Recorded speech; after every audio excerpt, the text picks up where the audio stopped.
Amazing Discoveries presenta Reavivando la Reforma.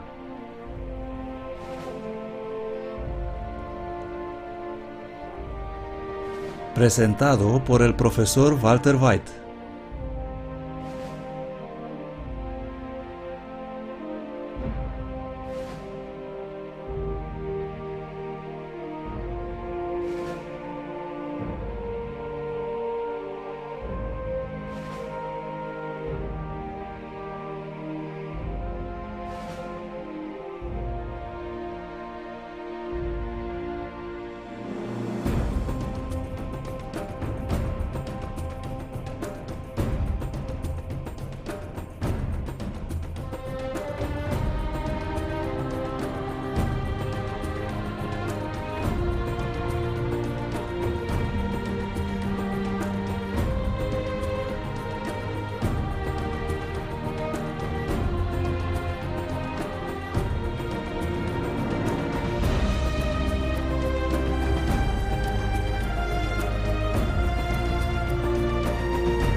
Esta noche vamos a hablar de la Reforma.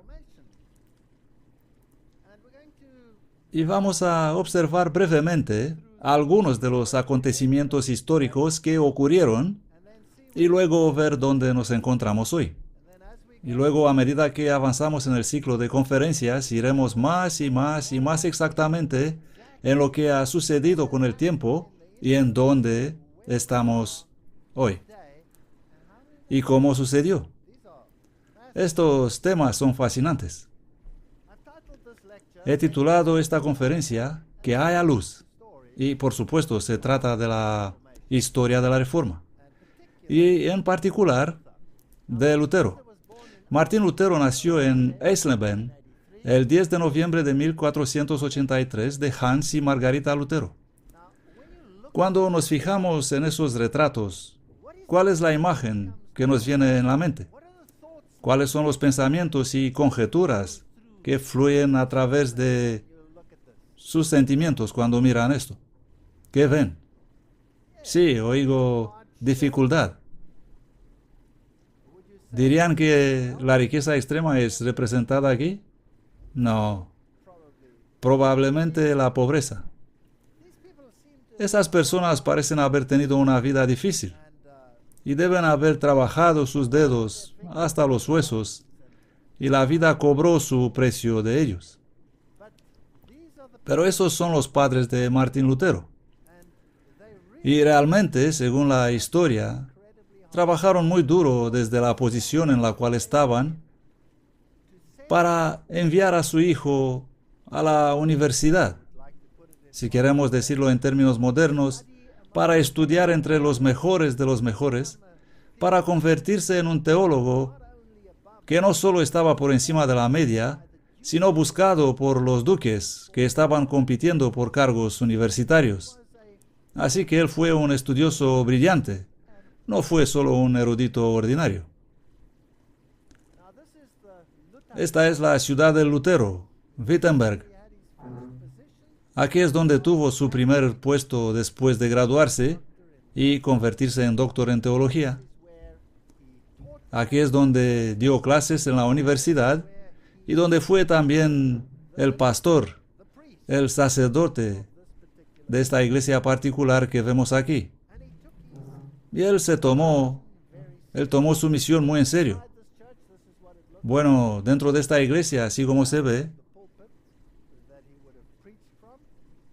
este es probablemente una réplica del púlpito del cual había predicado. Y las personas se reúnen aquí para ponerse en contacto con esta historia y para ver lo que pasó. No ha cambiado mucho esta ciudad. Gran parte de la expansión se produjo, por supuesto, en lo que fue la Alemania del Este apenas hace un rato. Y estas son las calles y los edificios y deben ser bastante similares a como estaban años atrás. Estos edificios son muy viejos. Aquí está la Universidad de Wittenberg y se pueden ver las fechas ahí. 1502, 1815. Esta es la universidad que fue creada para ser un gran centro teológico. Y aquí es donde Martín Lutero fue nombrado como joven profesor y donde él enseñó a sus estudiantes. Y él era experto en griego y en, por supuesto, el latín del día. Así que conocía las lenguas extranjeras, las lenguas antiguas. Así es como se ve la universidad. Incluso para los estándares modernos, es un lugar bastante impresionante. Y si entras, es impresionante. Es grande y debe que era un lugar de aprendizaje prestigioso. Bueno, la reforma comenzó realmente con un incidente, y esto es solo historia, yo solo lo estoy destapando. Cuando un hombre con el nombre de John Tetzel comenzó a vender indulgencias para el papado. Ahora, lo que había pasado era que las expansiones de Roma y el gran coste de la restauración de Basílica de San Pedro había puesto una enorme presión sobre las arcas de la sede romana, por lo que emitió las indulgencias y nombró gente para ir y vender, para recaudar dinero para la reconstrucción y la rehabilitación de la Basílica de San Pedro a su actual gloria. Y este es Tetzel. Era un hombre notorio. Él estaba muy preocupado por la venta de esos. Y esta es una caja original de indulgencias. Cuando pones el dinero en la caja, entonces se decía, cuando el dinero cae en la caja, las almas salen volando del purgatorio. Y la indulgencia no es algo que solo perdona el pecado presente, pero compra el indulto del castigo futuro en el purgatorio. Y por lo tanto se puede comprar también indultos para los que ya han muerto. Así que el miedo a la muerte y el temor del castigo es realmente la fuerza impulsora detrás de la indulgencia. Y por supuesto, si pudiera haber ganancia monetaria, pues mucho mejor. Cuando Lutero visitó Roma, la obra de reconstrucción de San Pedro ya había comenzado. Así que Lutero fue a Roma. Esta es historia. Estoy citando de las mejores, de las fuentes históricas de mayor reputación, muchas de las cuales han sido, como he dicho antes, olvidadas en salas polvorientas. Así que fue a Roma y esperaba esta euforia de la religión, y lo que vio realmente le perturbó. Julio II era papa cuando Lutero visitó Roma, pero en 1513, un año después que Lutero se convierta en doctor, Julio murió y le sucedió como pontífice León X, que era muy ambicioso y quería dejar realmente su sello en Roma. Tan vastos eran los esquemas de Leo para la reconstrucción de Roma que rápidamente vaciaron el tesoro. El Papa recurrió a la venta de indulgencias. Y aquí es cuando él encargó a los distintos territorios para ser socios en esta aventura, porque así es como haces dinero. Consigues el gobierno para dar un corte a la indulgencia, controlas al vendedor que obtiene una parte de los ingresos y el resto va a Roma. Eso es un incentivo. Eso suena a práctica comercial. Así que el comisionado para Alemania era el arzobispo Alberto de Maguncia y Magdeburgo, y esto incluía el área donde trabajaba Martín Lutero, Wittenberg. Y él chocó con este negocio de Roma bajo el cual había este intercambio de dinero.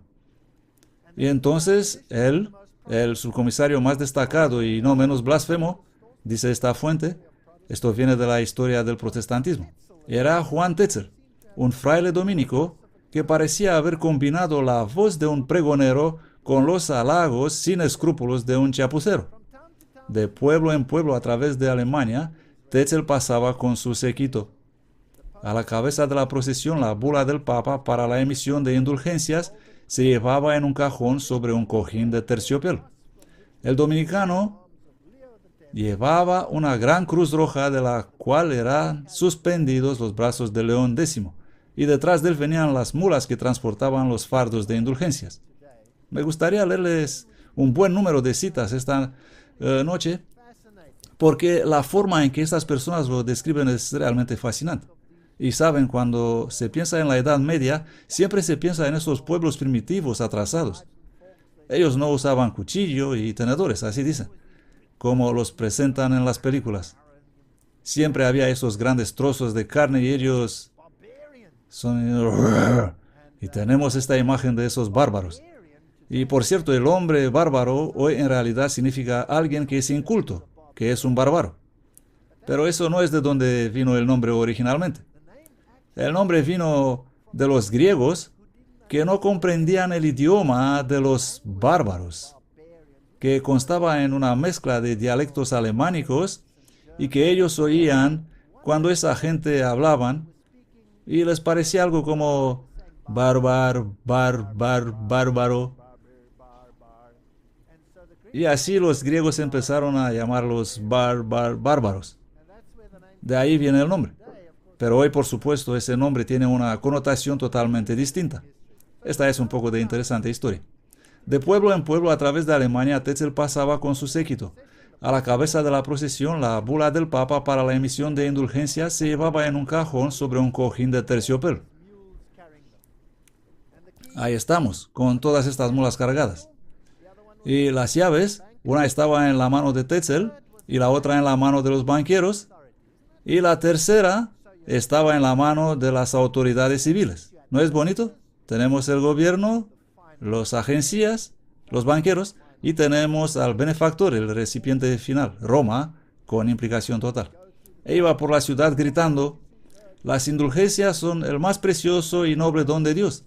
Venid, gritaba él, y yo os voy a dar cartas debidamente selladas, mediante incluso que los pecados que intentéis hacer serán perdonados. Esta era la naturaleza de las indulgencias. Martín Lutero, por supuesto, y sus feligreses oyeron estas cosas, y así que se irritó. Tetzel proclamaba, como el Papa Bonifacio VIII había hecho 2 siglos antes, que una indulgencia podría ser asegurada por los vivos para el beneficio de los muertos. Sacerdote, noble, comerciante, mujer, joven, señorita, no oyes a tus padres y a tus otros amigos muertos que claman desde el fondo del abismo. Estamos sufriendo tormentos horribles. Una limosna insignificante nos libraría. ¿La puedes dar y no lo vas a hacer? En el mismo instante en que el dinero cae en el fondo del cajón, el alma se escapa del purgatorio y vuela rescatada al cielo. Y luego Tetzel diría: yo te incorporo de nuevo en la comunión de los santos y te reintrego en la inocencia y la pureza en la que estabas en la hora de tu bautismo. De modo que en la hora de tu muerte, la puerta que es la entrada al lugar de tormentos y castigos se cerrará para ti, y la que conduce al paraíso de alegría se te abrirá. Así que ahí estaba ese pregonero clamando esas cosas, y las firmaba con su propia mano. Aquí tenemos un relato histórico interesante. Es así. Esta no es una conjetura. Y me gustaría leerles qué relató John Dowling con respecto a Tetzel, un incidente en su vida que creo que debe ser incluido porque la gente no conoce estas cosas. Un señor de Sajonia había escuchado a Tetzel en Leipzig y fue muy impactado por su impostura. Él se fue al fraile y le preguntó si era autorizado para perdonar los pecados futuros, como él acababa de afirmar, o los que el demandante pensaba cometer. Ciertamente, respondió Tetzel, tengo plena autoridad del Papa para hacerlo. Bien, dijo el caballero, pienso en vengarme contra un enemigo sin atentar a su vida. Te voy a pagar 10 coronas si me vas a dar una carta de indulgencia que me hará sin culpa. Tetzel hizo algunas observaciones y cerraron el trato por 30 coronas. Poco después el fraile salió de Leipzig. ¿Qué pasó luego? El caballero, acompañado por sus criados, le esperó en un bosque entre Hüttenburg y Treblin, le atacó, le dio una paliza y cogió el rico cajón con el dinero de las indulgencias. Un grave problema. Tetzel denunció este acto de violencia y trajo la reclamación ante los jueces, pero el caballero mostró la carta de indulgencia firmada por Tetzel mismo, que le exoneraba de cualquier responsabilidad. El duque George, que al principio fue muy descontento debido a este asunto, después de ver la carta, declaró que el acusado debe ser absuelto. Así que a veces se vuelve en contra, ¿no? Pensé que debo incluir esta pequeña anécdota. Historia del romanismo, página 445, escrito en 1870. Existen cosas interesantes cuando empiezas a cavar.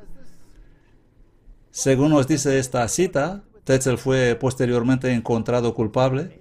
Él estaba malversando el dinero. Y los ciudadanos que habían optado por la indulgencia de Tetzel como expiación suficiente por sus pecados, que admitieron en el confesionario, vinieron a Lutero y le dijeron, ya sabes, hice esto y el otro, pero estoy bien, Jack, porque mira lo que tengo. Me he librado de esta culpa. Y Martín Lutero explotó. Y el gas estaba en el fuego. Esto viene directamente de los libros de historia. Su siguiente paso fue escribir una carta de respetuoso protesto al arzobispo Alberto de Mayence y Magdeburgo. Y ahora voy a leer. Martín Lutero escribe: el justo con dificultad se salva, escribe él, así que angosto es el camino que lleva a la vida.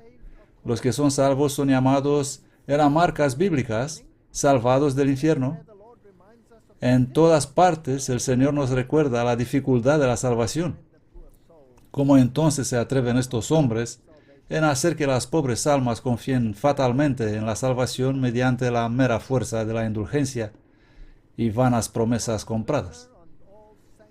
Y entonces Martín Lutero, el día de Todos los Santos, 1 de noviembre de 1517, después de predicar sobre este tema, cuando el servicio había terminado, pasó por la multitud el 31 de octubre de 1517 y clavó sus 95 tesis a la puerta de la iglesia en Wittenberg. Esto es conocido por la mayoría de personas en el mundo, lo que pasó. Es interesante, él no criticó Roma en absoluto. Ninguna de las doctrinas de Roma estaban en juego aquí, en esta etapa de la Reforma, solo la cuestión de las indulgencias. Estas 95 tesis trataban la cuestión de las indulgencias y solo las indulgencias. Este es el famoso retrato histórico de Martín Lutero clavando sus tesis en la puerta de Wittenberg. Pero hay partes de la historia que han sido olvidadas y que deben ser repetidas. Cuando vas hoy a esa iglesia vas a encontrar una réplica en la puerta. En el interior hay otra copia, como se ve ahí en la derecha, y dentro hay otra. Así que se pueden leer y ver que todas trataban sobre las indulgencias. Eran, vamos a decir así, un astuto contraataque a lo que estaba sucediendo. Pero la trama se complica. Martín Lutero, como monje, no habría sido capaz de hacer esto por sí solo, por lo que Dios levantó a alguien más, a alguien de talla política. Y este fue el famoso duque Friedrich, y fue llamado el de gran corazón, el misericordioso. Él era un hombre de buen corazón, era un hombre religioso, y no era un cualquiera, él era un elector, lo que significa que tenía un voto a la hora de elegir al Kaiser, al emperador del Sacro Imperio Romano, entre comillas. Así que él era un hombre muy importante y toda la zona de Wittenberg estaba bajo su control. Él era la máxima autoridad política de la región. No mucha gente sabe que Friedrich tuvo un sueño la noche anterior que Martín Lutero clavó esas tesis en la puerta. Esta es historia olvidada y tenemos que recordarla para nosotros mismos. En Worms es donde se encuentra esta estatua de Friedrich. Fue un hombre impresionante. Quiero leerles el sueño. La noche anterior que Martín Lutero clavara sus 95 tesis en la puerta de la iglesia de Wittenberg, el elector Friedrich de Sajonia tuvo un sueño extraordinario y lo soñó 3 veces, cada vez con nuevas circunstancias. Y al día siguiente él lo relató al duque John. Quiero que tomen buena nota de este sueño. Dice: «Tengo que contarte un sueño que tuve anoche», le dijo al duque John, «porque lo soñé 3 veces y cada vez con nuevas circunstancias. Oré para ser guiado, mis consejos y mi pueblo conforme a la verdad. Otra vez me quedé dormido y luego soñé que Dios Todopoderoso me envió un monje. Todos los santos le acompañaban por orden de Dios para dar testimonio delante de mí y para declarar que él no vino a inventar alguna trama. Me pidieron que tenga la bondad y la amabilidad de permitirle escribir algo en la puerta de la iglesia del castillo de Wittenberg. Esto era antes del evento. Concedí eso a través de mi canciller. Entonces el monje fue a la iglesia y comenzó a escribir con tales caracteres grandes que podía leer la escritura en Schweidnitz. Así que aquí, en otra ciudad donde vivía el elector, él podía leer esa escritura en su sueño. La pluma que utilizaba el monje era tan grande que su fin llegaba hasta Roma, donde perforaba las orejas de un león que estaba tumbado allí. Por cierto, el león es un símbolo de Babilonia. Perforaba las orejas de un león que estaba tumbando ahí y causó que la triple corona sobre la cabeza del Papa tiemble. Todos los cardenales y príncipes corrían a toda prisa tratando de evitar que se caiga. Luego soñé que todos los príncipes del imperio, y nosotros entre ellos, se apresuraron a Roma y se esforzaban uno tras otro a romper la pluma. Pero cuanto más intentamos, más rígida se hacía, como si hubiera sido hecha de acero. Después de un tiempo desistimos. De repente oí un ruido fuerte. Un gran número de otras plumas habían surgido de la pluma del monje. Me desperté la tercera vez y era de día. Así pasó la mañana del 31 de octubre de 1517 en el Castillo Real de Schweidnitz. El elector apenas acabó de contar el sueño cuando el monje vino con el martillo para interpretarlo. Esto viene de la historia del protestantismo, de Wiley. Una historia fascinante. Y esta es la razón por la cual ese elector se convirtió en el protector de Martín Lutero. Y él lo tomó bajo su ala cuando el calor estaba encendido y lo protegió. ¿Y qué fue esta pluma que causó la sacudida de la triple corona? Fue la traducción de la Biblia a una lengua común. Y cuando esa pluma comenzó a escribir, otras plumas comenzaron a brotar. Y estamos pensando en Tyndall, y estamos pensando en la Gran Biblia de Ginebra, que fue escrita con sangre derramada por todas partes, expulsando a la gente de sus reinos, uniéndose y asegurándose de que la posteridad podría tener la palabra de Dios. Bueno, la predicación de Martín Lutero contra las indulgencias no presagió nada bueno para el bolsillo de Tetzel, y así que ese tiró sus juguetes fuera de su cuna. Tetzel encendió un fuego y quemó públicamente las 95 tesis y repitió la insinuación que había sido firmada con anterioridad, que eso es básicamente lo que sucede con los herejes. Y luego él procedió a elaborar y emitir una serie de contratesis. Y entonces los estudiantes de Lutero se apoderaron de las contratesis y ¿qué hicieron? No toques a nuestro maestro, dijeron. Las quemaron. Así que aquí hubo incendios. Ellos estaban quemando las tesis, estaban quemando las contratesis y el gas estaba en el fuego. Otro y más influente fraile dominico, nos dice la historia, vino en ayuda de Tetzel y su nombre era Silvestre Mazzolini. Y él inculcó de nuevo la confianza en el sistema papal. Y Tetzel había dicho una cosa, y este hombre fue aún más lejos. Él dijo, todo aquel que no se basa en las enseñanzas de la Iglesia romana y en el pontífice romano como regla infalible de fe, del cual derivan la fuerza y la autoridad de las mismas sagradas escrituras, es un hereje. Así que aquí tenemos la acusación de herejía viniendo por primera vez. Héresis, pensar por sí mismo, hacer su propia decisión. Esto significa. ¿Comprenden? En el romano catolicismo hay un sistema y un hombre habla infaliblemente y tienes que creerlo, tenga o no sentido. Y luego las otras grandes armas entraron en juego, como John Eck, profesor de teología escolástica, y empezó a decir, esta es herejía bohemia, refiriéndose a Jan Hus, que había sido quemado previamente en la hoguera por decir cosas como esta. Y luego, en mayo de 1518, esto fue solo a corto tiempo, esto se dio muy rápidamente, Martín Lutero publicó sus resoluciones en respuesta a sus críticos. Y el resultado, hubo una convocatoria a Roma. Y él iba a aparecer el 7 de agosto de 1518 para tomar conocimiento de los cargos en su contra. Bueno, Roma estaba muy lejos en esos días. ¿Cómo vas a Roma? A pie. Y tenías que cruzar los Alpes a pie. Eso no era una broma, ir de Alemania a Roma. Así que Papa lo pensó por un rato y luego cambió el lugar a Augsburgo, solo para que sea más conveniente para todos.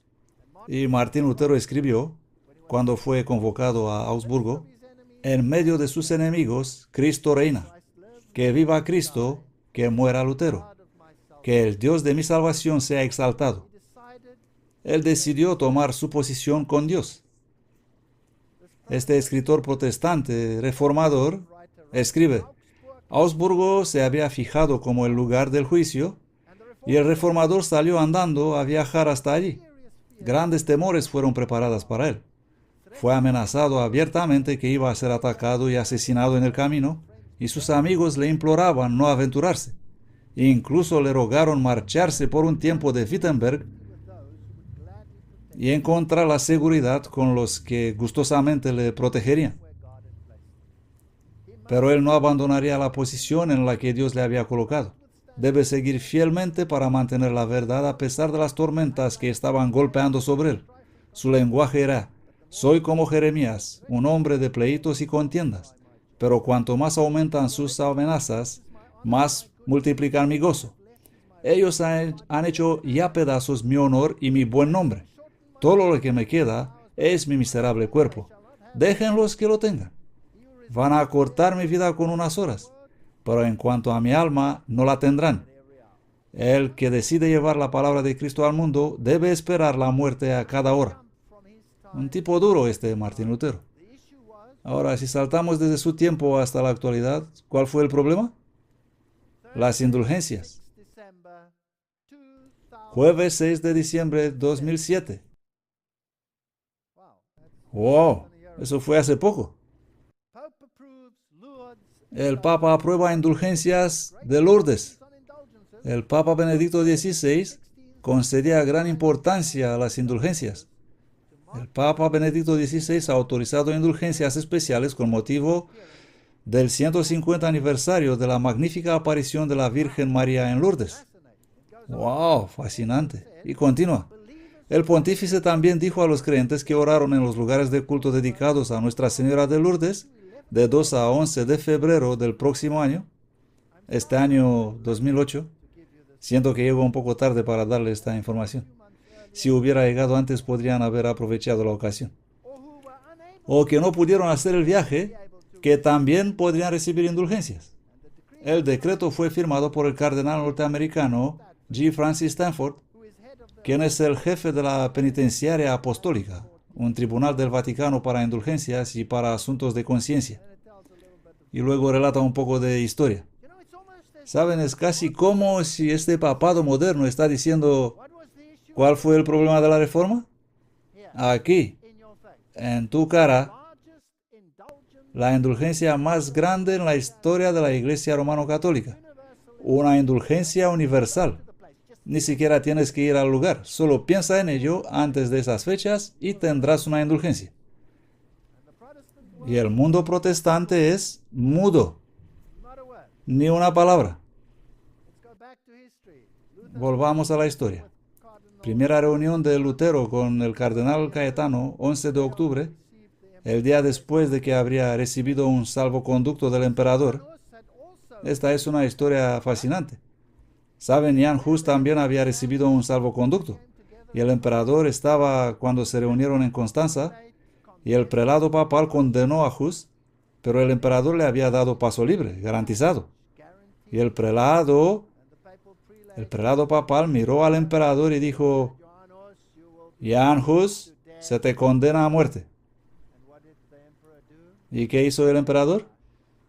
Se sonrojó, pero no dijo una palabra. Ese era el poder del papado. Y aquí estaba otro emperador, y le dio paso libre a Martín Lutero. Y es interesante, ¿eh? Porque dijo: no quiero sonrojar como mi predecesor. Y por eso, a pesar de que ya había sido firmado y sellado que Martín Lutero debía ser condenado a muerte, él pudo salir y su muerte fue aplazada. El cardenal señaló dos de sus proposiciones como erróneas en ese concilio. En una de ellas negó que el sacramento tiene eficacia a menos que un hombre tenga fe, y en la otra negó que los méritos de Cristo forman parte del tesoro del cual Papa concede indulgencias a los fieles. 4 días más tarde, el 20 de octubre, Martín Lutero escapa de Augsburgo. En Augsburgo, escribe este historiador, en la historia del protestantismo, Lutero dejó atrás una apelación a Roma. Y me gusta su apelación. Él escribe: apelo al Santo Padre el Papa, mal informado, al Santo Padre el Papa León X, por la gracia de Dios, que sea mejor informado. Lo puso bonito, ¿no? Lutero supo por primera vez que en realidad ellos tenían el informe pontificio en las manos para arrestarlo y condenarlo a muerte. ¡Wow! Así que esto es otra vez lo mismo que le hicieron a Jan Hus. Al recibir el informe del delegado en Roma, el Papa procedió a emitir el 9 de noviembre una nueva decretal sobre el tema de las indulgencias. Y esta es la decretal: todos los que han adquirido las indulgencias, vivos o muertos, quedan eximidos de la pena temporal por tantos pecados actuales según el equivalente de la indulgencia adquirida. Esta doctrina se debe predicar y practicar de todos, bajo pena de excomunicación, de la cual solo el Papa puede absolver, salvo en casos de muerte. Este es el decreto papal, y nunca ha sido revocado, lo que significa que cuanto más rico eres, mayor es tu indulgencia, ya que puedes darte el lujo de una indulgencia más grande. Y cuanto mayor sea tu indulgencia, mejor para ti. Así que esta es salvación por la cartera. No existe tal cosa como salvación por la cartera en la Biblia. Martín Lutero afirma que solo hay salvación por gracia. El efecto sobre Lutero fue doble.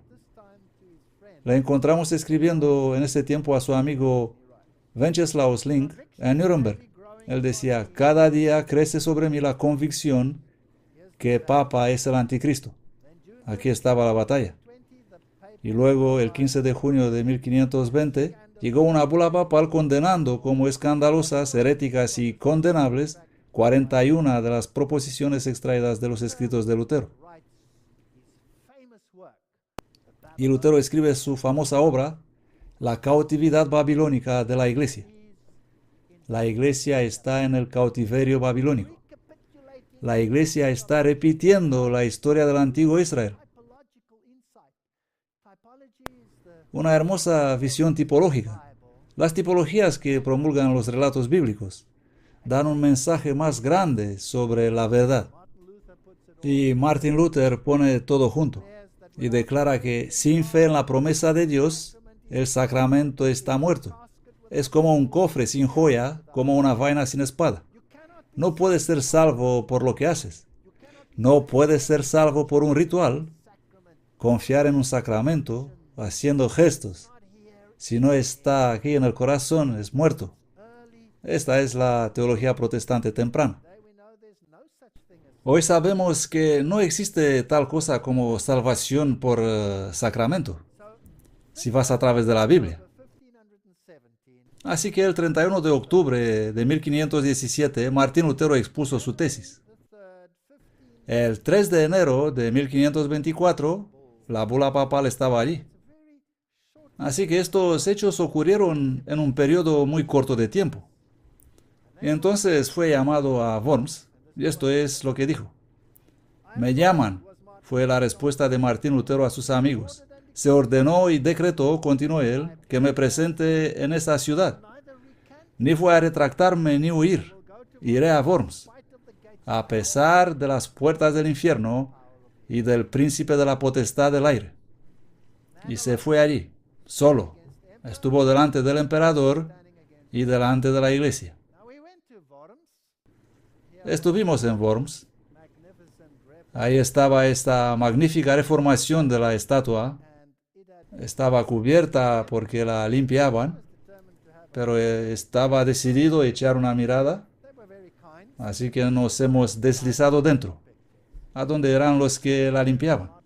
Fueron muy amables, así que entramos y tomamos algunas fotos. Ahí está Martín Lutero estando firme con la Biblia en la mano, apuntando hacia ella. Sola escritura, la Biblia y solamente la Biblia. Esta es la foto del monumento actual como está hoy. Y con el príncipe elector y todo lo demás. Y luego algunos famosos dichos de Martín Lutero. Los que comprenden a Cristo no serán tomados cautivos por las leyes humanas. Ellos son libres no conforme a la carne, sino conforme a su conciencia. Bonita declaración. Verdaderamente cosas poderosas. Y ese famoso dicho también. El evangelio que el Señor puso en la boca de los apóstoles es la espada con la cual Él golpea en el mundo como trueno y relámpago. La palabra de Dios y solamente la palabra de Dios. Sola escritura. Y luego dice, el pastor lee en alemán.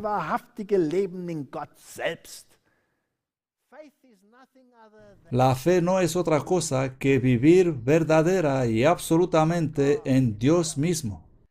Y para comprender correctamente la Biblia, necesitamos el Espíritu de Cristo. ¿Comprenden? La noción era que para comprender la Biblia necesitabas el espíritu del papado. Pero Martín Lutero le dio la vuelta. Aquí estoy, no puedo actuar de otra manera. Así me ayude Dios.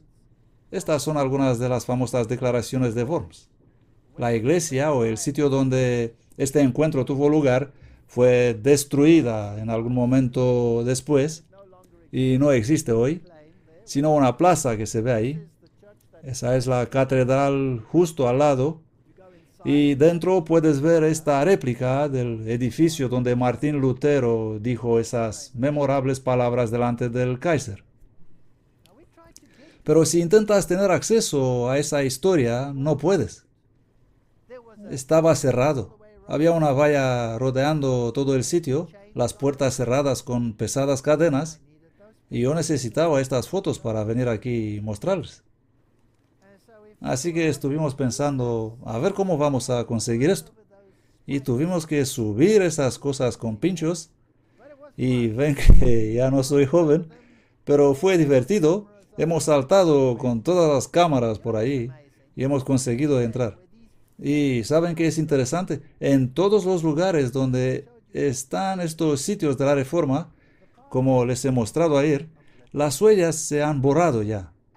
Y a veces se han profanado, en mi opinión. ¿Qué hicieron aquí en este sitio? Pusieron una escena donde presentan conciertos rock, justo allí. Y cuando se abren esas puertas y todos entran y los grupos de rock empiezan a gritar, la historia de Martín Lutero es eliminada. Aquí es el lugar donde Martín Lutero estuvo. Los árboles hay tanta luz que no puedes ver nada.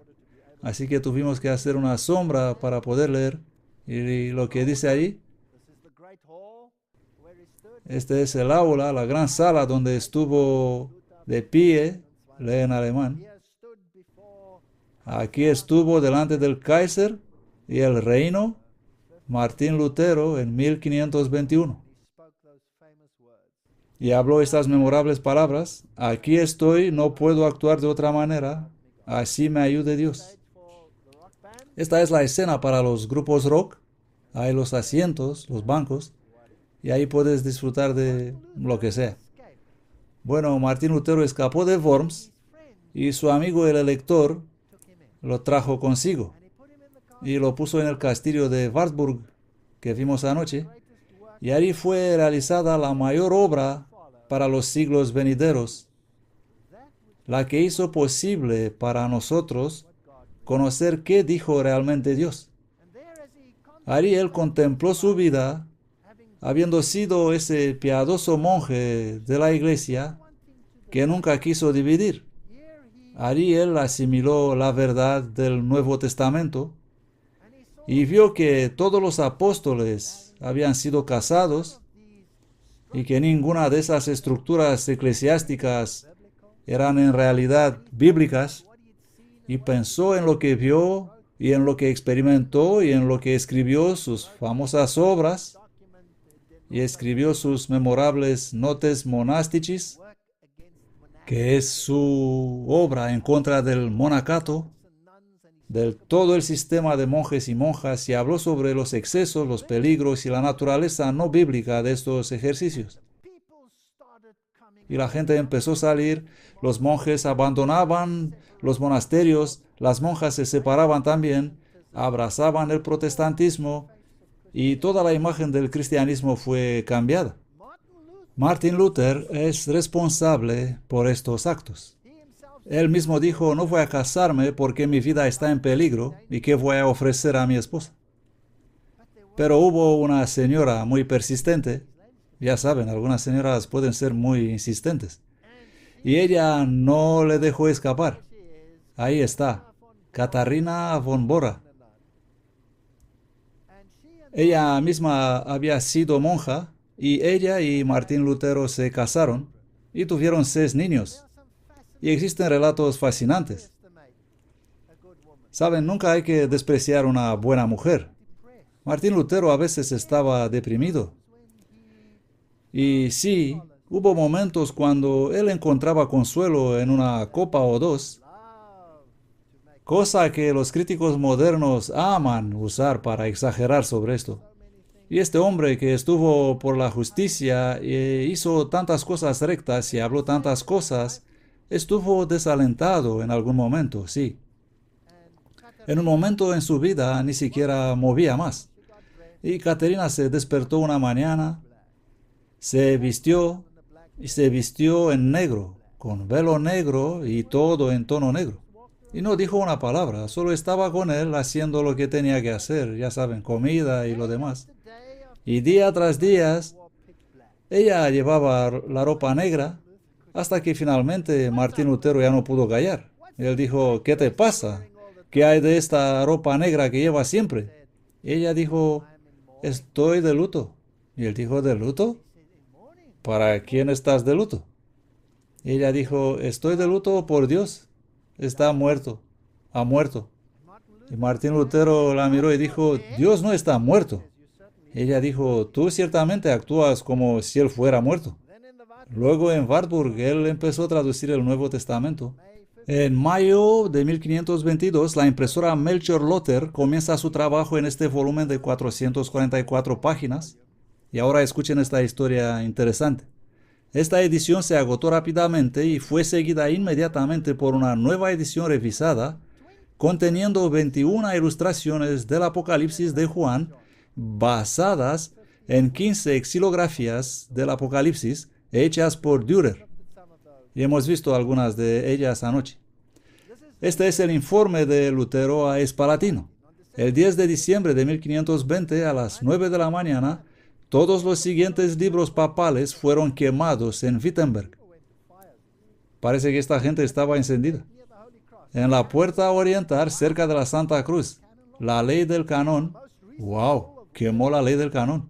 La más reciente bula del León X, la Suma Angélica de Eck, Chrysospasus, todos esos libros, las quemaron, para que los incendiarios papales se darán cuenta de que no se necesita mucho esfuerzo para quemar libros que ni siquiera pueden refutar, refiriéndose a sus libros. Y luego su monumental declaración: no puedo y no quiero retractar, así me ayude Dios. Y otra declaración famosa de Lutero: el tiempo del silencio ha pasado, ha llegado la hora para hablar. Eso fue hace 400 años atrás. Me pregunto dónde estamos hoy. Vamos a leer qué más dijo, no sea que empezamos a subir en las barricadas. Que las mentes choquen, pero mantener los puños abajo. Es un buen consejo. Que las mentes choquen, pero mantener los puños abajo. Nuestras armas no son espadas de acero, nuestras armas son espadas de la palabra. En 1518, el inquisidor Silvestre Prierias exigió plena obediencia al Papa. Lutero replicó que la Iglesia tiene una sola cabeza, Jesucristo. A finales de 1520, él fue convencido de que el Papa era el Anticristo. Y desde 1533, el emperador y el Papa negociaron un concilio que resuelva la disputa por la fe. Lutero demandó un concilio libre que reconozca únicamente la Biblia. Y luego, en 1544, él rechazó las pretensiones papales. Ahora, no todo estaba bien entre los reformadores. Martín Lutero tuvo un problema con Roma y también tuvo un problema con los reformadores. Aquí tenemos una de las piedras. El pastor lee en alemán. Significando la palabra de Dios y los escritos de Lutero son veneno para Papa y Calvino. Así que tuvo algunas disputas teológicas. Él escribió en respuesta a una directiva de Papa y dijo: Roma se eliminó a sí misma de la Iglesia Universal. Si no os reformáis, yo y todos los que adoran a Cristo pondremos vuestra sede para ser poseída y oprimida por Satanás mismo, para ser la maldita sede del Anticristo, al cual no estaremos sujetos ni nos vamos a incluir, sino que detestaremos y aborreceremos. Del libro El Romanismo y la Reforma. Aquí tenemos un póster del día bastante interesante. Vemos al Papa en el centro, ahí con su triple corona en la cabeza. Vemos a Martín Lutero en la izquierda, tirando al Papa de la oreja. ¿Lo ven? Y vemos a Calvino en la otra parte, tirando la otra oreja del Papa. Y la otra mano de Martín Lutero tirando de la barba de Calvino. Así que ya ven que la gente tenía todavía bastante sentido del humor. Y ahí continuaba esa batalla. Un poquito más de información histórica. Esta es la casa donde Melanchthon escribió. Esta es la obra sobre la epístola a los romanos de Melanchthon. Y así estaba a su escritorio en 1557. Y él fue, por supuesto, un instrumento en la traducción de la Biblia. Algunos de sus famosos documentos. Esta es la tumba de Melanchthon y Martín Lutero. En esta parte ahí, en la derecha, en la iglesia, está el sepulcro de Martín Lutero. Se ven tan pequeño, no sé cómo lo pusieron dentro. Y ahí escribe: el justo vivirá por la fe. No somos salvos por nuestras obras, sino que somos salvos por la gracia. Y en otra parte tenemos el sepulcro de Melanchthon. Así que ahí están sepultados. Ahora algo interesante. Uno de los amigos de Martín Lutero, de hecho, él habitaba en su casa, escribió el panegírico como si lo hubiera escrito en el nombre de Martín Lutero. Su nombre era Johann Reifenstein y escribió lo siguiente al entierro de Martín Lutero: en vida fui tu amenaza, muriendo voy a ser tu muerte, Papa. En el año 1546, dejando atrás sus 63 años y entrando en el 64, él murió. Y aunque puede estar muerto, él vive. Escuchen esto. En vida fui tu amenaza, muriendo voy a ser tu muerte, Papa. Me pregunto qué haría él si pudiera ver nuestros días. Me pregunto qué sentiría y qué pensaría. Gratan Guinness escribe en el Romanismo y la Reforma: En 1500 no existía ninguna nación libre en Europa. Todas estaban sujetas al tiránico gobierno de Roma. Ahora la mitad de Europa y Estados Unidos son libres de aquel intolerable yugo. La enseñanza fue resucitada y el arte de la imprenta descubierto. Desde entonces la palabra de Dios ha sido multiplicada, traducida y expuesta como nunca antes. Poderosos intérpretes fueron levantados como Mead, Sir Isaac Newton, Eliot. La reforma protestante fue obstaculizada por una tremenda reacción del papado. Difícilmente fue librado el barco de la iglesia protestante y lanzado sobre el abismo, que ahí levantó una gran tempestad. La resurrección de los asesinados testigos de Cristo en la persona de los reformadores fue respondida por una resurrección de todos los poderes del abismo. Me gusta la forma en que estos viejos reformadores escribían. El despertar de las almas de los hombres trajo la guerra civil y eclesiástica, una guerra de maldiciones y una guerra de exterminio. Miradla, vosotros valientes reformadores. Podéis vencer, pero será mediante lucha y angustia y mares de sangre. Ahora escuchen este relato histórico. Guinness escribe: levántate, oh Lutero, clama respecto a la cautividad babilónica de la iglesia, quema la bula papal, despierta Alemania, pero tendrás tu reto. Satanás traerá a su Loyola y Loyola a sus jesuitas, sutiles, enseñados, con atuendos y nombres sagrados, con infinitos disfraces, innumerables, académicos, profesores, teólogos, confesores de príncipes, políticos, retóricos, casuistas, geniales instrumentos, sin escrúpulos, de doble filo, hombres adaptados a todos los ámbitos y todas las empresas. Ellos irrumpirán contra la iglesia de la Reforma, cada uno sabio en su sabiduría y fuerte en su fuerza, que no son desde arriba, sino desde abajo. Él escribe: cabalga adelante, limpia flor de Francia, esforzaos, oh valientes hugonotes, por la libertad de vuestro país y por la fe del Evangelio. Pero París se inundará con vuestra sangre. Vais a ser amontonados como basura en las calles. Vuestros cuerpos serán ahogados en los arroyos y se pudrirán en los ríos, colgarán en las cadenas, serán arrojados en cementerios o enterrados en montones de estiércol. Roma sonará sus alegres campanas y cantará sus Te Deums, y llenará sus catedrales y palacios con aclamaciones, porque la masacre de San Bartolomé ha derrocado, por un tiempo, la obra de la Reforma en Francia. Esta es historia. Tanta sangre. ¿Y dónde se fueron? Huyeron. Y yo diría que muchos aquí sentados son sus descendientes. Y muchos de mi país, los hugonotes franceses, huyeron a Sudáfrica, los hugonotes holandeses huyeron a Sudáfrica, y la guerra continúa y se está librando hoy en día. Levantaos, oh holandeses, ponte de pie, Williams, el taciturno, poneos de pie vosotros hombres de Haarlem y Rotterdam, de Ámsterdam y Leiden, vosotros valientes burgueses y fervientes teólogos, atreveos a luchar por la libertad civil y la sagrada verdad. Vuestra tierra gemirá bajo los pies de las tropas del duque de Alba.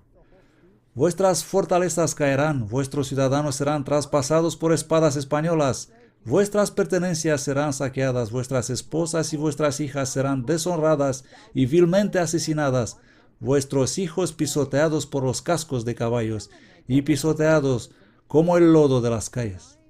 Holanda es un pequeño país minúsculo hoy en día. Solía ser un grande imperio. Fue toda la parte norte de Francia, toda Bélgica. Todo eso era un país. Hoy la espada ha eliminado el protestantismo y dejó un diminuto enclave que ha sido hecho tan degradado en términos de moral que es increíble. Rompe tus cadenas, oh Inglaterra. Roma encontrará los medios para remacharlos de nuevo. Me pregunto si dijo la verdad.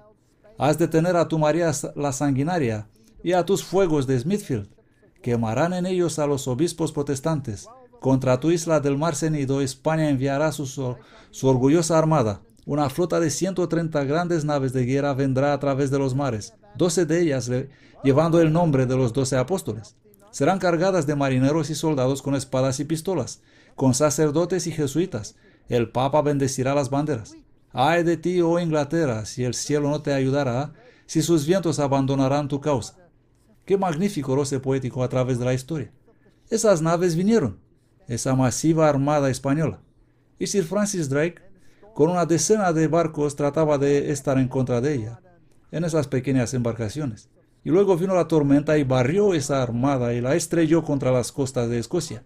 Y Sir Francis Drake limpió el resto. Y como consecuencia de la tormenta, la Biblia se encuentra en todas las partes del mundo de hoy. Si eso no hubiera ocurrido, no tendríamos la Biblia. ¿Se terminó esa guerra? ¿O solo fue el fin de una batalla? Quiero saltar a los tiempos modernos y voy a citar solo de los tiempos modernos. Verán que mis citas provienen de los últimos 2 o tal vez 3 años. Y estamos tratando con este Papa, el Papa actual, el Benedicto. Esta es la alocución de su santidad Benedicto XVI al Patriarcado de Constantinopla. Todos tenemos el deseo de acompañar esta obra con oración perseverante, hablando del ecumenismo.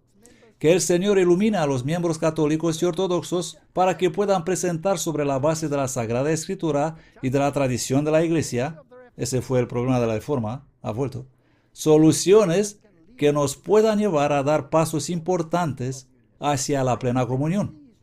Estoy muy contento de saber que el Patriarcado Ecuménico y el Patriarca Bartolomé I mismo están siguiendo el trabajo de esta comisión con sentimientos similares. La Reforma ha terminado. Este es su discurso de 2006 para los hermanos de la Compañía de Jesús, a los jesuitas, que fueron levantados para destruir la Reforma. Y el Papa Benedicto les dice: esta visita me da la oportunidad de agradecer al Señor para vosotros, por haber concedido a esta sociedad el don de hombres de extraordinaria santidad y de excepcional celo apostólico, como San Ignacio de Loyola y San Francisco Javier. Estos son los que levantaron la Inquisición. Estos son los hombres que han asesinado millones porque se atrevieron a creer lo que dice la Biblia. El señor Francisco Javier fue a la India. ¿Y qué encontró allí? Cristianos. Cristianos guardadores del sábado, por cierto. ¿Y qué dijo? ¿Qué es esta herejía que encuentro aquí? ¿De dónde viene esto? Y ordenó la Inquisición en Goa. Y los masacraron. Acabaron con ellos. Estos son los santos a los cuales se refería el Papa. Y él dice: para vosotros, ellos son los padres y fundadores. Por tanto, conviene que en este año del centenario los recordéis con gratitud y mirar como guías iluminados y seguros para vuestro camino espiritual y vuestras actividades apostólicas. Por lo tanto, él dejó a sus seguidores una preciosa herencia espiritual que no debe perderse ni olvidarse. Precisamente porque era un hombre de Dios, San Ignacio de Loyola fue un fiel servidor de la Iglesia, en la que vio y veneró a la esposa del Señor y la madre de los cristianos. Y el voto de especial obediencia al Papa, que él mismo describe como nuestro primer y principal fundamento. ¿Cuál es el fundamento sobre el cual ningún hombre debe construir? ¿De acuerdo con la Biblia? Ninguna otra fundación salvo Cristo Jesús. Pero aquí nos trasladamos a una nueva base.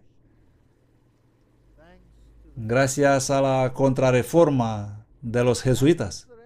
Aquello por lo que disputó la reforma ha vuelto.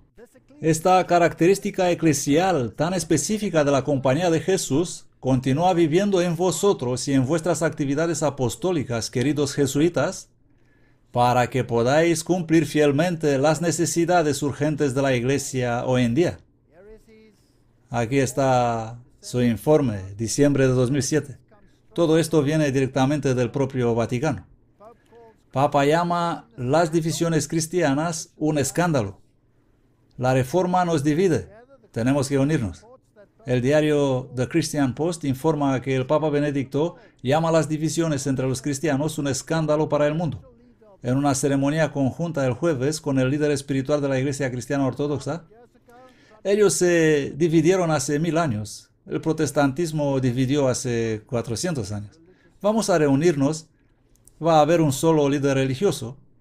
Así que la cuestión ortodoxa es cosa del pasado. Los cristianos deberían renovar la conciencia de sus raíces cristianas, las tradiciones y los valores de Europa, dándoles nueva vitalidad. Así que la vitalidad del protestantismo ha sido erradicada y ahora necesitamos una tradición. Los dos, Benedicto y Bartolomé, hicieron hincapié en la necesidad de preservar las raíces cristianas en la cultura europea, sin dejar de ser abiertos a otras religiones y sus contribuciones culturales. ¿Se dieron las manos? Ciertamente lo hicieron. Levantaron las manos en alto y la vieja hacha ha sido enterrada. Tal vez pronto se van a besar unos a otros. Oh, ya lo hicieron. Estamos viviendo en tiempos muy interesantes. Si ustedes van a tolerar estas cosas, entonces ustedes pueden abrazar cualquier error. El Vaticano dice que la magia de Harry Potter es buena. No pasa nada mezclar un poco de brujería con tu religión, venir a la iglesia vestido de Harry Potter y repartir tus hechizos. ¿A quién le importa? Mientras el Papa es primado. ¿Y la teología ha cambiado? No. Esta es la carta de la Sociedad Teosófica. Y esta carta fue escrita hace 120 años por el arzobispo de Canterbury. Una carta abierta. La Sociedad Teosófica adora ¿a quién? A Lucifer.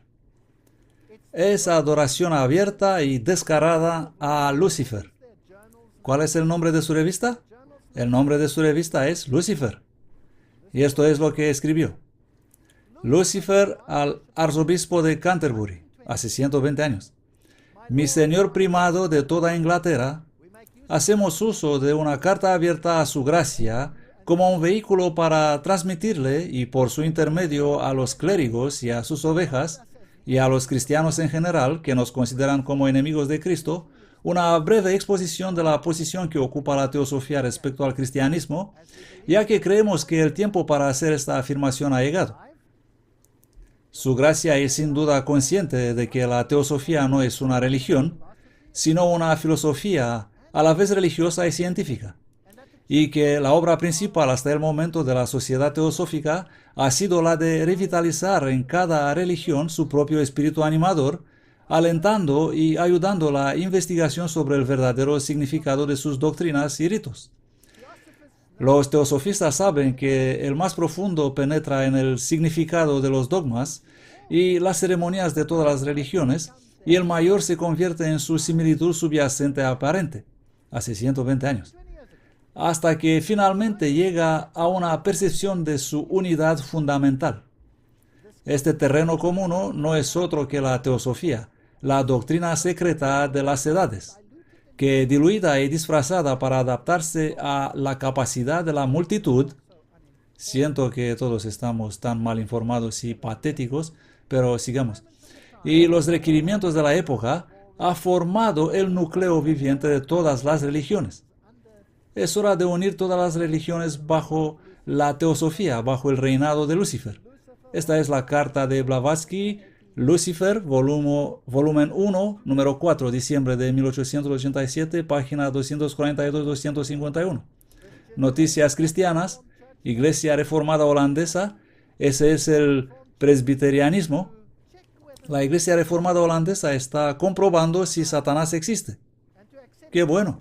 Y aceptar pastores homosexuales con condiciones. Fascinante. Así que la Iglesia hoy tiene que averiguar si Satanás existe. No puedes simplemente leerlo en la Biblia y ver que tentó al Señor mismo, ¿sí o no? ¿Dónde hemos llegado? Este es un prominente teólogo. Su nombre, profesor Volmarans. Y estas son las personas que entrenan a los teólogos de hoy, a los pastores del mundo. ¿Y a quién está hablando? Está hablando a la Sociedad Teosófica. Estoy muy contento que la Sociedad Teosófica comparte algunos de estos puntos de vista. Y en cierto sentido estamos reinventando la rueda, pero esto es maravilloso. Ya sabe que algo global está sucediendo en este momento. algo que no entendemos, pero que está sucediendo. Algunas de las ideas que estamos mencionando en este momento ya aparecieron en los gnósticos, que era una secta cristiana de los siglos I y II, ya sabe. Y un montón de gente nos está criticando. Ellos dicen que simplemente decimos lo que ya se ha dicho, y ya se ha sostenido, y ya se ha demostrado que es herejía. Solo lo dice de nuevo. ¿Y qué? Y finalmente llegamos al punto de partida. Teosofía, así como él dijo, eso abrazamos hoy. Volvemos al punto de partida. ¿Y qué? Está bien. Mi propia experiencia, si se me permite compartir un poco, vengo de una familia que tenía profundas conexiones ocultistas.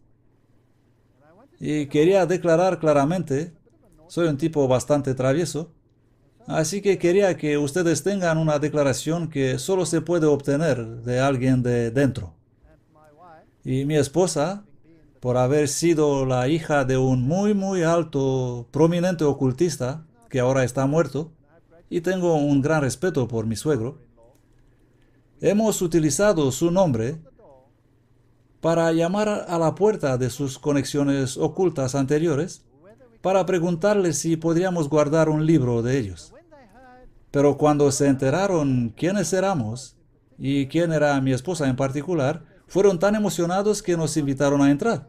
Casi tuvimos un ataque de corazón, por cierto. Lo que es fascinante es lo que descubrí allí, que esos escritos de teosofía de Blavatsky forman la fortaleza de lo que se enseña en los seminarios teológicos de renombre en el mundo. Esto es aterrador. Y luego lo tienes confirmado por los mismos teólogos que se supone deben enseñar el Evangelio a la gente.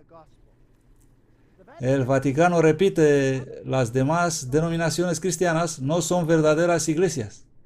Por segunda vez en una semana, el Papa Benedicto ha corregido lo que él dice ser interpretaciones erróneas del Concilio Vaticano II, reafirmando el primado de la Iglesia Católica Romana y diciendo que las otras comunidades cristianas eran o deficientes o no eran verdaderas iglesias. Así que en lugar de revocarlo, no, ellos lo repiten. Y luego en 2007, las iglesias planean volver a unirse bajo el Papa. Propuestas radicales para reunir a los anglicanos con la Iglesia Romano-Católica bajo el liderazgo del Papa han de ser publicadas este año, escribe el diario The Times Online, en este informe de 42 páginas firmado por los obispos. Y aquí lo tenemos. La Iglesia Anglicana de Inglaterra. Roma encontrará los medios para volver a colocar las cadenas, escribió Gratan Guinness hace 120 años. Aquí, Rowan Williams, jefe de la Iglesia Anglicana, arzobispo de Canterbury, se postra en sumisión al anillo del Papa. La Reforma ha muerto. Roma no hace ningún secreto de su objeto. Es reunir a Inglaterra a la cristiandad latina mediante el restablecimiento de la supremacía papal aquí. Si Inglaterra ha de ser reunida a la cristiandad, dijo el cardenal Manning hace más de 100 años, es por la sumisión a la autoridad viva del vicario de Jesucristo. El primer paso de su regreso debe ser la obediencia a su voz, como la rebelión contra su autoridad fue el primer paso de su separación. Bueno, ya está hecho. Negocio cerrado. Y los luteranos no van a capitular, ¿verdad? ¿O sí? No, ellos se disculparon por lo de Martín Lutero. Y aquí tenemos a los líderes de la Federación Luterana Mundial y a su presidente encontrado al Papa. ¿Saben qué?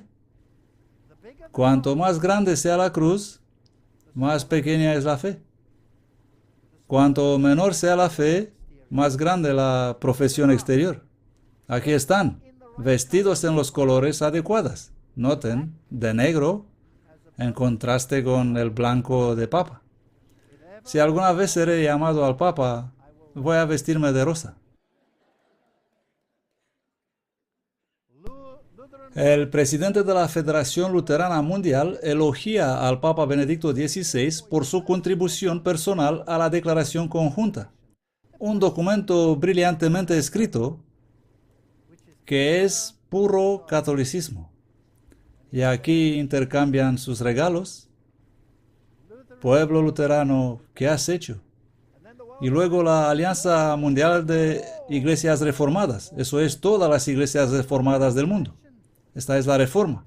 Y su líder de la Alianza Mundial viene al Papa y él dice: estamos ansiosos durante nuestra visita aquí en el Vaticano a encontrar juntos cómo católicos y cristianos reformados pueden ser socios unidos para la justicia de Dios en un mundo asolado por la pobreza, la guerra, la destrucción ecológica y la negación de la libertad humana. Clifford Kirkpatrick, presidente de la Alianza Mundial de la Iglesia Reformada. Un movimiento sutil. ¿De qué trata la reforma? Trata de la centralidad de Cristo. Trata de la enseñanza acerca de Jesucristo y la salvación en Él. ¿Cuál es la religión actual? Un mundo sacudido por destrucción ecológica y negación de la libertad humana. Esto es humanismo, no es religión. Hemos sido engañados. Nos han robado. Y aquí estamos todos felices juntos. La Alianza Reformada Mundial junto con el Papa. Hemos sido vendidos. Y aquí está la página web oficial de la Iglesia Episcopal. ¿Y qué dicen? La Casa de Diputados de la 75ª Convención General de la Iglesia Episcopal se negó hoy abrumadoramente a considerar siquiera la posibilidad de una resolución que afirmara a Jesucristo como el único nombre por el cual alguien puede ser salvo. ¿A dónde vamos? ¿Qué ha pasado? Por lo menos este hombre se levantó. El reverendo McDowell explicó: hacer una declaración de fe sobre acciones es la esencia de la justicia propia. Además de salir de la comunión anglicana, hemos decidido dejar a Jesucristo detrás también. Esto muestra claramente que somos de una mente que no afirma a Jesucristo como Señor y Salvador. Y no deberíamos sorprendernos que nuestra iglesia muere espiritualmente. El voto fue 70,5% en contra y 29,5% a favor de confirmar a Jesucristo como Señor. Esto es 70,5% de los sacerdotes, predicadores, obispos, que rechazaron siquiera considerar eso, ni hablar de debates. Y luego los metodistas, afirmar la teología romano-católica sobre la justificación. Su eminencia, el Sandberg, presidente del Consejo Mundial Metodista, abrió la sesión. Estamos en un gran problema. El diario Indian Catholic, los metodistas se unen a la declaración sobre la justificación. No queremos más. Los metodistas buscan el diálogo mundial y el intercambio con los católicos. Metodistas de todo el mundo han aprobado por unanimidad una resolución que autoriza la continuación del diálogo con la Iglesia Romano-Católica con el objetivo declarado de plena comunión en la fe, misión y vida sacramental. Así que ese pequeño pedazo de pan, que es el cuerpo real, absoluto y transustancial de Cristo, según el catolicismo, y es sacrificado cada vez que se ofrece, ¿ha de ser universal? Hus murió por eso. ¿Lo sabían? Rogers, quien ayudó a Tyndale a escribir la Biblia, murió. Fue llevado a las llamas y murió porque se negó a aceptar eso. Hoy están acudiendo en masa a Roma. Quiero preguntarles si esto está anticuado. Es una declaración citada de un viejo catecismo católico. El Papa toma el lugar de Jesucristo en la tierra. Por derecho divino, el Papa tiene potestad suprema y plena en la fe, en la moral sobre todos y cada pastor y su rebaño. Él es el verdadero vicario, la cabeza de toda la iglesia, el padre y maestro de todos los cristianos. Él es el gobernante infalible, el fundador de los dogmas, el autor y el juez de los conceptos, la regla universal de la verdad, el árbitro del mundo, el juez supremo de los cielos y la tierra, el juez de todos, no siendo juzgado por nadie, es Dios mismo en la tierra. ¿Es esto anticuado? Aquí está Papa Benedicto actuando como Cristo, recibiendo regalos de 3 sabios. Son niños, solo están jugando un juego. Pero este es un mensaje. ¿Es esto suficiente? No, esto no es suficiente. Vamos a escuchar lo que tiene que decir, porque tenemos que basar nuestro juicio en lo que dice. Pero todo lo que ellos hacen transmite una señal, un mensaje. El Mundo Visto de Roma, Diario Zenit, Vaticano. El Santo Padre explicó este miércoles cuando habló sobre el Papa del primer siglo, que dijo que el Papa era primado de todas las iglesias, y se refirió a la carta de San Clemente que dice: la clara distinción entre los laicos y la jerarquía no significa en modo alguno una contraposición, sino solo la conexión orgánica de un cuerpo, de un organismo con diferentes funciones. Suena tan bonito, pero ¿qué significa? Aquí está la iglesia. Ellos son interpuestos en yuxtaposición entre la humanidad y Dios. No puedes ir a Dios si no pasas por la iglesia, si no vas a través de la iglesia. La Biblia no sabe nada de esto. La Biblia dice que tenemos acceso gratuito a Jesucristo en cualquier momento del día. No hay mediador en este universo otro que Cristo Jesús, según la Biblia. Pero no según ellos. Oh, no. Cita: de hecho, la iglesia no es un lugar para confusión y anarquía donde alguien puede hacer lo que quiera en cualquier momento. Cada uno en este organismo con una estructura articulada practica su ministerio según la vocación recibida. En lo que toca a los jefes de comunidades, Clemente especifica claramente la doctrina de la sucesión apostólica. Así que aquí estoy, yo soy el Papa y tengo una sucesión apostólica. Yo soy representante. Y añade: las leyes que regulan esto derivan en el análisis final de Dios mismo. El Padre envió a Jesucristo, que envió a los apóstoles. Esto luego se enviaron a los primeros jefes de comunidades y establecieron que serían seguidos por hombres dignos, refiriéndose a sí mismo. La iglesia es ante todo un don de Dios y no una creación nuestra, afirmó Papa. Y por lo tanto, esta estructura sacramental, santo cielo, no solo garantiza el orden común, sino también la precedencia del don de Dios que todos necesitamos. Entonces, ¿qué es Él para ustedes? Él es el don de Dios que todos ustedes necesitan. ¿Cuán lejos irá Él en esta teología? Esta es su alocución en 2007 a los miembros de la Conferencia Episcopal de Portugal. Y esto es lo que dice: es una gran alegría para mí recibirles hoy en la casa de Pedro, a ustedes, que por la gracia de Dios son sólidos pilares de ese puente que son llamados a hacer y crear entre la humanidad y su destino supremo, la Santísima Trinidad. ¡Wow! Aquí lo tenemos. La misma antigua batalla otra vez. Eres salvo por la iglesia. No puedes llegar a Dios si no pasas por el sacerdote. Ellos son el puente. Él continúa y dice: ya no vivo yo, sino Cristo vive en mí, citando Gálatas 2:20.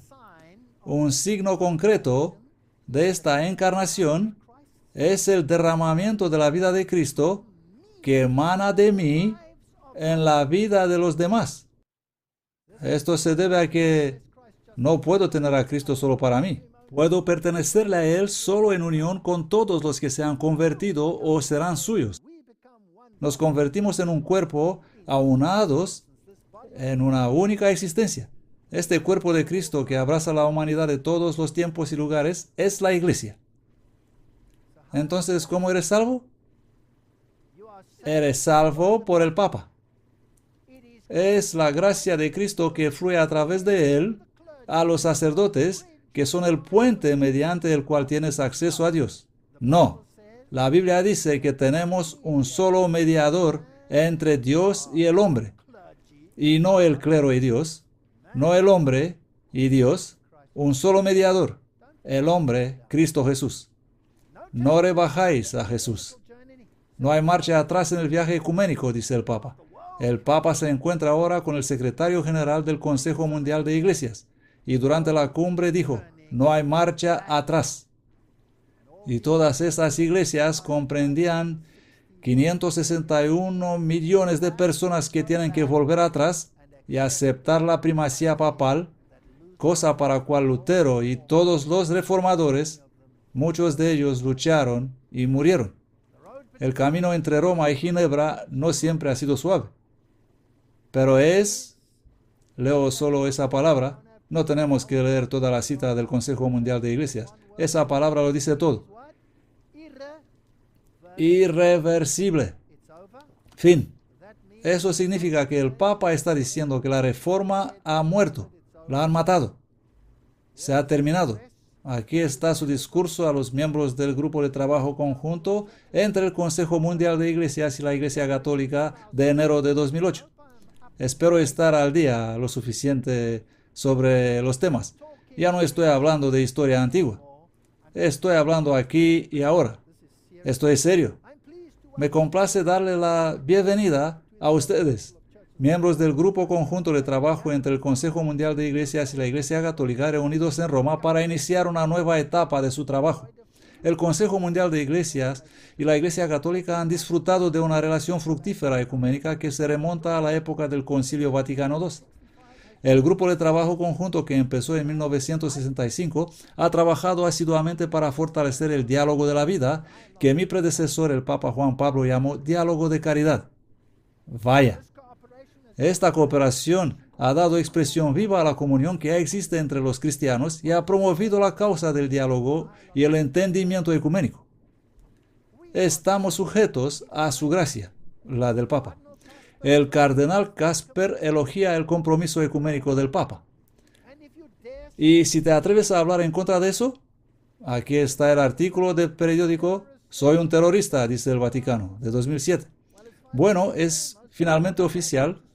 La mayoría de ustedes podrían haber tenido sus sospechas, pero ahora es un sí definitivo. Según el Vaticano, cualquiera que critique al Papa es ahora oficialmente un terrorista. Afortunadamente no lo estoy criticando, solo estoy leyendo lo que dice. Y aquí tenemos otro artículo de prensa.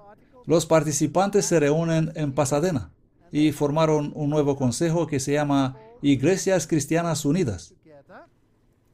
Ellos se reunieron por primera vez en 2007. Estos son los movimientos finales. Y tenemos a todos estos maravillosos cardenales. El cardenal Keeler, Arquidiócesis de Baltimore, el Dr. Shaw, Comisión Nacional Bautista, a todos los que quieras. La Iglesia Ortodoxa, los obispos norteamericanos, James Fulano de Tal, la Iglesia de Santidad Pentecostal, etc. Todo el equipo de Tiro. ¿Para hacer qué? Cita. Para crecer más juntos en Cristo a fin de fortalecer nuestro testimonio cristiano en el mundo. Espléndidas vestiduras, púrpura y carmesí. Aquí están todos juntos. Vamos a firmar. Vamos a firmar nuestra declaración de nuestro caminar juntos. Oh, y la pluma va de mano en mano, y los espléndidos vestidos individuales, algunos en negro con capuchas, parecen más Ku Klux Klan que cualquier otra cosa, se unen y firman. Quiero volver a lo que escribió Gratan Guinness, pues ya casi he terminado. ¿Tenía el paganismo sus templos y altares, sus cuadros e imágenes? Lo mismo tiene Roma. ¿Tenía el paganismo su agua bendita e incienso? Lo mismo tiene Roma. ¿Tenía el paganismo sus sacerdotes tonsurados, presididos por un Pontifex Maximus? Lo mismo tiene Roma. ¿Tenía el paganismo su pretensión de infalibilidad sacerdotal? También lo tiene el papado. De hecho, el Papa Benedicto despidió al cardenal Hans Kung porque se atrevió a cuestionar la infalibilidad papal. ¿Tenía el paganismo sus dioses llevados en procesión? Lo mismo tiene Roma. ¿Tenía el paganismo su colegio de pontífices? También Roma tiene su colegio de cardenales. ¿Tenía el paganismo sus órdenes religiosas? Igual los tiene Roma. ¿Tiene el paganismo sus ropas costosas, su reina del cielo, sus santuarios rurales y procesiones? Igual los tiene Roma. ¿Tiene el paganismo sus milagros falsos y estatuas que lloran? Igual los tiene Roma. ¿Tiene el paganismo su canonización de santos como la deificación de los cesares fallecidos? Así lo tiene Roma. ¿Tenía el paganismo su calendario idólatra y festivales? Así los tiene Roma. ¿Tenía el paganismo su celibato, símbolos místicos, reliquias, cruel persecución de los que defendían la verdad y la justicia? Lo mismo lo hace Roma. Les quiero preguntar, ¿ha cambiado algo? Y luego Guinness dice, Quisiera advertiros contra este mal que está penetrando de nuevo el mundo de hoy, trabajando en y entre las iglesias reformadas, cubierto por un velo de justicia. Siempre que veáis ritualismo o alta crítica, evitarles. Siempre que veáis un sacerdote en lugar de un predicador, un altar en lugar de una mesa de comunión, velas de cera en vez de la luz del sol del amor de Dios, ceremonia en lugar de doctrina, sacramentos en vez de gracia salvadora, liturgias en lugar de fervientes oraciones, lo llaman la Santísima Liturgia en el Vaticano II, espléndida música en lugar de adoración espiritual, vestiduras preciosas en lugar de la verdad del Evangelio. ¿Habéis visto las magníficas vestimentas en la pantalla? ¡Wow! En lugar de la verdad del Evangelio, la tradición en vez de escrito está, cruces en lugar de Cristo, ahí tienen romanismo. No importa cómo se llama, no importa cuán atractiva es la arquitectura, la música o el solemne ceremonial, rechazadlo. No podemos ya rechazarlo, está en todas partes. Apocalipsis 17:4. Y la mujer estaba vestida de púrpura y carmesí. No pude resistirme a poner esta foto, ya saben, es simplemente magnífica. Ese hombre es el que tomó el lugar de Papa Benedicto como arzobispo, donde Benedicto residió como arzobispo. Simplemente lo puse aquí. Y la mujer estaba vestida de púrpura y de escarlata, y adornada con oro, piedras preciosas y perlas, y tenía en su mano una copa de oro llena de abominaciones y de la suciedad de su fornicación. Esta iglesia romana no ha cambiado. La reforma ha cambiado. Y oí otra voz del cielo que decía, salid de ella, pueblo mío, para que no seáis partícipes de sus pecados y para que no recibáis de sus plagas. Apocalipsis 18:4. Me gustaría sugerir que estudiemos nuestra Biblia. Judas 24. Y a aquel que es poderoso para guardarnos sin caída y presentarnos sin mancha delante de su gloria con gran alegría, al único sabio Dios Salvador nuestro, sea gloria y majestad, dominio y potestad, ahora y siempre. Amén. Que nadie robe a Cristo de su preeminencia. Que nadie robe a Cristo de su función mediadora. Que nadie robe a Cristo como único abogado de su defensa. Que nadie le robe su sacrificio. El precio que Él pagó fue demasiado alto para nosotros, para renunciar ahora. Que Dios nos ayude. El tiempo para el silencio ha pasado. Ha llegado la hora para hablar. Amén.